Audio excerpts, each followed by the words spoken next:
Welcome to Vishnu talks. నేను విష్ణు. ప్రస్తుతం నాతో పాటు AMFI registered mutual fund distributor Bonugela Salman garu ఉన్నారు. వారితో మాట్లాడదాం. సాల్మన్ గారు నమస్తే సార్. నమస్తే విష్ణు గారు. Welcome to Vishnu talks. Thank you అండి విష్ణు గారు. రైట్. సో సాల్మన్ గారు, ఇప్పుడు సాధారణంగా ఎవరైనా ఇల్లు కొనాలి అన్నా, ఇల్లు కట్టాలి అన్నా బ్యాంకుకి వెళ్తాము. ఒక 50 లక్షలు, 1 కోటి, 2 కోట్లు ఎంతో కొంత మన రిక్వైర్మెంట్ని బట్టి లోన్ తీసుకుంటాము. ఆ లోన్కి ప్రతి నెల ఓ 20 ఏళ్ళలో, ఓ 25 సంవత్సరాలు ఈఎంఐ కట్టుకుంటూ వెళ్తాం. సో మొత్తానికి ఒక ప్రాపర్టీ కొనాలి అంటే అక్కడ ఈఎంఐ అనేది చాలా కీలక పాత్ర పోషిస్తుంది.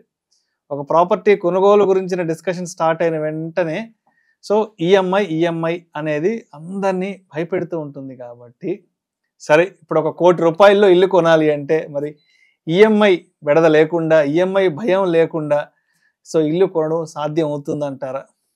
విష్ణు గారు మంచి క్వశ్చన్ అడిగారండి. మనము ప్రజలకు ఎడ్యుకేషన్ ఏమిటంటే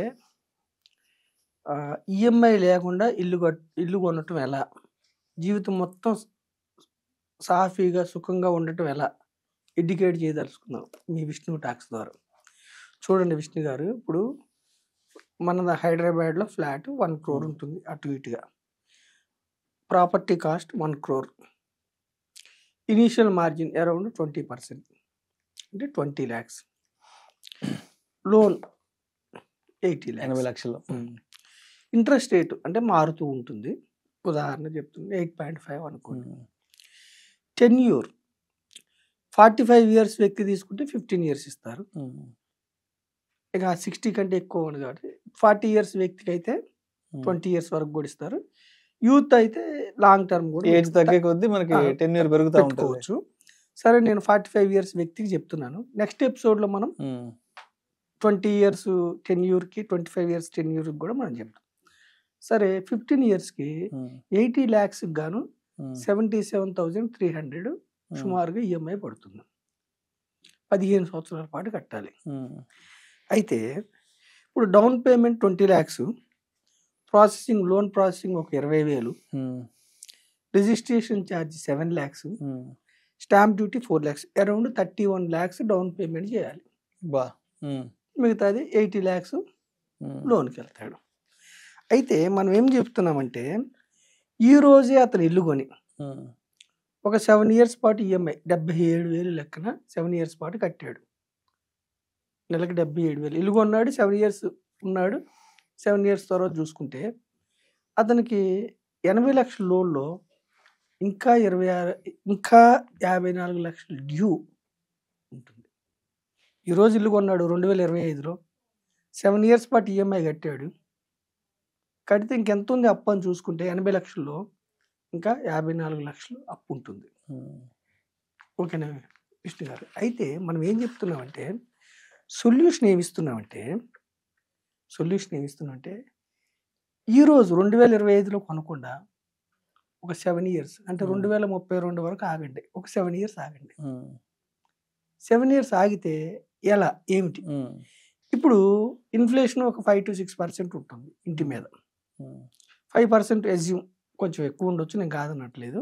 5% అంటే ఈరోజు ఉన్న 1 కోటి రూపాయల ఇల్లు ఆఫ్టర్ 7 years 1 crore 40 lakhs అవుతుంది. 1,40 లక్షలు అవుతుంది. స్టాంప్ డ్యూటీ రిజిస్ట్రేషన్ 11% వేసుకుంటే 15 lakhs. అంటే ఈరోజు ఉన్న 1 కోటి రూపాయల ఇల్లు 7 years తర్వాత మీరు కొంటే 1,56 లక్షలు అవుతుంది. 7 years ఆపుకుంటే మీ ఎమోషన్. దీనికి మనం సొల్యూషన్ ఏమిస్తున్నామంటే విష్ణు గారు, డౌన్ పేమెంట్ 31 lakhs అన్నాం కదా, 31 lakhsకి డైవర్సిఫైడ్ ఈక్విటీ మ్యూచువల్ ఫండ్లో ఇన్వెస్ట్ చేసుకోండి. లేదు మీరు స్టాక్స్లో బాగా చూసుకోగలరంటే మీ ఇష్టం. మనం డైవర్సిఫైడ్ ఈక్విటీ మ్యూచువల్ ఫండ్స్ ఎందుకు చెప్తున్నామంటే, హిస్టారికల్గా 12% వస్తున్నాయి ఈక్విటీ మ్యూచువల్ ఫండ్స్లో. ఎందుకు అలా చెప్తున్నామంటే, జీడిపి ప్లస్ ఇన్ఫ్లేషన్, జనరల్గా ఏ దేశమైనా జీడిపి ఎంత గ్రో అయితే, ఇన్ఫ్లేషన్ ఎంత గ్రో అయితే, ఆ రెండు కలిపితే ఎంతో ఈక్విటీ రిటర్న్స్ అంత వస్తాయి జనరల్గా పర్సెప్షన్. ఇది సబ్జెక్ట్ మార్కెట్ రిస్క్. సరే, ఈ 31 lakhs 7 years తర్వాత ఏమవుతుందంటే, డౌన్ పేమెంట్ చేసే 31 lakhsని ఇన్వెస్ట్ చేయమంటున్నాం మనం. 7 years తర్వాత 69 lakhs అవుతుంది. ఓకేనా విష్ణు గారు? 77,000 ఈఎంఐ కడుతున్నారు అనుకున్నది ఈ రోజు నుంచే ఇన్వెస్ట్ చేయండి. SIP, systematic investment plan. ఇది 1 crore అవుతుంది. మీరు కట్టేది 64 లక్షలు, 1 crore అంటే 7 years తర్వాత మీకు ఎంత వెల్త్ క్రియేట్ అయ్యిందంటే ఫినాన్షియల్ అసెట్ 1,70 lakhs అసెట్ మీకు బిల్డ్ అయింది. ఫినాన్షియల్ అసెట్ మీ బిల్డింగ్ 7 years తర్వాత మీ ఫ్లాట్ ఎంత అవుతుందంటే 1,56 lakh అయింది. కానీ మీరు అసెట్ క్రియేట్ ఎంత చేస్తారంటే 1,70 lakhs అవుతుంది. 7 years తర్వాత మీరు ఫ్లాట్ కొంటే 1,70,00,000 నుంచి 1,56,00,000 పెట్టి మీరు ఫ్లాట్ కొంటే ఇంకా మీ చేతిలో 14 లక్షలు ఉంటుంది. ఈ 14 లక్షలు ఏంటంటే మీరు రెంట్ కట్టారు కదా ఈ 7 years, నెలకి 25,000 రెంట్ వేసుకున్నా కానీ సుమారుగా మీకు ఒక 20 lakhs అవుతుంది. ఓకేనా విష్ణు గారు? ఈ 14 లక్షలు మీకు ఆ రెంట్ కింద కన్నా రెంట్ వెనక్కి వచ్చినాయి అనుకోవచ్చు. 14 లక్షలు మీరు చేతిలో ఉంటుంది. 7 years మీరు ఈ రోజే ఇల్లు కొనకుండా ఒక 7 years పోస్ట్ పోన్ చేసుకుంటే ఇల్లు ఈఎంఐ జీవితాంతం ఈఎంఐ లేకుండా ఇల్లు వస్తుంది. మళ్ళీ మీ చేతిలో 14-15 లక్షలు ఉంటుంది. పైగా 7 years తర్వాత మీకు వచ్చే శాలరీ మొత్తం ఫ్రీ ఉంటుంది. ఇంకా దాన్ని మళ్ళీ ఇన్వెస్ట్ చేసుకోవచ్చు, అసెట్ బిల్డ్ చేసుకోవచ్చు. అంటే అసెట్స్లో 2 types, real estate, financial asset. Real estate అంటే ల్యాండ్స్, ఇల్లులు, గోల్డ్, ఇవన్నీ రియల్ ఎస్టేట్స్. ఫినాన్షియల్ అసెట్స్ అంటే ఎఫ్డీలు, మ్యూచువల్ ఫండ్ ఇన్వెస్ట్మెంట్స్, స్టాక్స్, ఇవన్నీ ఫినాన్షియల్ అసెట్ బిల్డ్ చేసుకున్న తర్వాత మీరు ఇల్లు కొనుక్కుంటే 7 years తర్వాత మీకు లోన్ ఉండదు, జీవితాంతం మీకు ఈఎంఐ బడ్డీని ఉండదు. పైగా వచ్చిన జీతంని మీరు మళ్ళీ ఫినాన్షియల్ అసెట్ బిల్డ్ చేసుకోవడానికి ఉపయోగపడుతుంది. మనం ప్రజలకు ఇచ్చే సొల్యూషన్ ఏంటంటే 7 years మీరు ఎమోషన్ కంట్రోల్ చేసుకొని ఆ డబ్బుని సేవింగ్స్లో ఉంచొద్దు, ఇంకోటి చేయొద్దు, ఇన్వెస్ట్మెంట్ చేసుకుంటే మీకు ఫినాన్షియల్ అసెట్ బిల్డ్ అవుతుంది. ఓకేనా విష్ణు గారు? సో మనం ఇప్పుడు ఈ ఎగ్జాంపుల్ ఏమిటంటే, ఇప్పుడు ఒక స్టూడెంటు 10th నుంచి పీజీ వరకు బాగా కష్టపడి చదివితే జీవితాంతం మంచి ఉద్యోగం సంపాదిస్తే జీవితాంతం ఎంజాయ్ చేస్తాడు. ఒక స్టూడెంటు 9th 10th నుంచి పీజీ వరకు కొంచెం బాగా కష్టపడకుండా ఏదో ఆడుతూ పాడుతూ వెళ్తే జీవితాంతం సరిగ్గా సెటిల్ కాలేడు. ఇక్కడ ఎగ్జాంపుల్ కూడా ఏమిటంటే ఒక 7 years మీ యొక్క ఆనందాన్ని పోస్ట్ పోన్ చేసుకుంటే